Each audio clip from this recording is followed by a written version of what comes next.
let's turn our attention to borders. Now, as you know, there is a little bit of a renewed movement to believe that Australians should be able to freely travel around the rest of the world, and we should start to open up the borders to things like international travellers. The boss of Qantas said this today. I'm hoping that we don't see, once you get to the adult population and herd immunity in Australia, there should be no reason why you don't open up the international borders.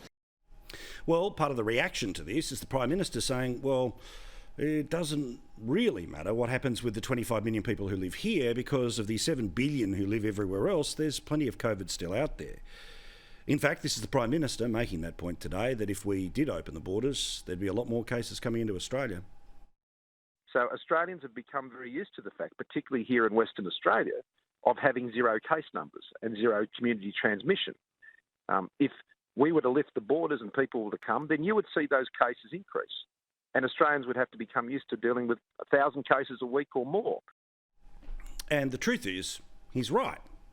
Now, should we have got to a mature point where we would be able to handle 200 cases? Yes, of course.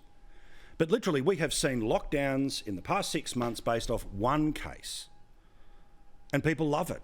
They have so passionately re-elected state governments that have played that way. So the bed that it seems like the majority of the population would like us to lie in is the one where we'll live in a world where we're fully vaccinated, but no cases will come into Australia.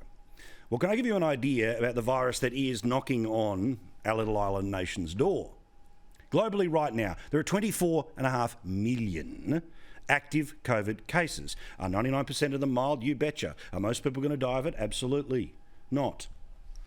But remember, if one case can close down Brisbane, one case can close down Melbourne, one case can close down Perth, we're going to be in trouble. Because there's still 6 million, almost 7 million cases today in the USA. 250,000 in the UK. Australia says 151, most of those in and out of hotel quarantine.